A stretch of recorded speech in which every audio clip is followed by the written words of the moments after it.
I'm Brittany Lewis, a breaking news reporter here at Forbes. Joining me now is my Forbes colleague, reporter Kyle Mullins. Kyle, thanks for joining me. Always glad to be here, Brittany. Your team has been doing a really incredible job of breaking down and estimating the net worths of all the Supreme Court justices. Today, we are talking about Justice Sonia Sotomayor. So, you really lay out a rags to riches story with Justice Sotomayor. Can you tell us about her humble beginnings? Absolutely. Her parents immigrated to the United States from Puerto Rico, so immigrated to the mainland United States of Puerto Rico in the 1940s. Her mom actually came over, joined the military during World War II. She was born in the 50s, and she lived in public housing for much of her childhood, public housing projects. Her mom never made more than $5,000 a year. Her dad died when she was 8, and let's just top off all of the disadvantages here. We have she was diagnosed with juvenile diabetes when she was young as well, and there were a lot less treatments for that back then. It was a much less well understood disease at that point. So absolutely, starting from the bottom of the socioeconomic strata there. And she worked hard in school. Her family got lucky. They received an inheritance from her doctor when her doctor passed away when she was a teenager. And ultimately, she was able to gain admission to 4 Ivy League universities and ended up going to Princeton. So that set her on the track that she was on for the rest of her life. Now let's take Princeton as a jumping off point. Talk to us about her law career before she started on the Supreme Court. So she went to Princeton and then Yale. While she was in the middle there, she married her high school boyfriend, but they ended up getting divorced a couple years later, and she never remarried after that.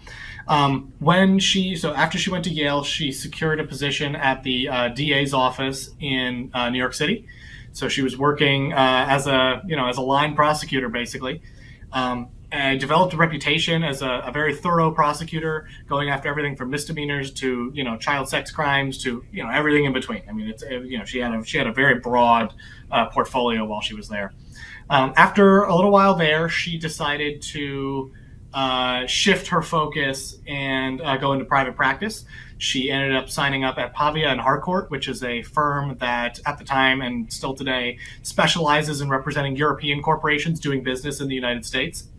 So while she was there, a lot of these European corporations with these big luxury brands, she was all of a sudden, one, making a lot more money than she was in the public sector, and two, interacting with the high flying elite of New York City and of Europe. So, she became partner within just a couple of years there, and I think this is trying to remember the timeline here. I think this is by the 90s at this point. She was a partner. She was, set up for her eventual judge nomination, and had successfully extricated herself, like we talked about this rag to riches thing. Had successfully pulled herself out of the rough start that she had. Now let's pivot to the finances a bit here. Can you reveal for us how much is Justice Sonia Sotomayor worth? So we're estimating that Justice Sotomayor is worth $5 million, which is a really big jump from when she joined the court. After she was appointed as a judge in the early 90s, then a circuit court judge in the late 90s, and then Supreme Court justice in 2009 under President Obama, she was only worth $750,000 around that at the time she was nominated as Supreme Court Justice. So her net worth has gone up something like 7 times since her nomination to the Supreme Court.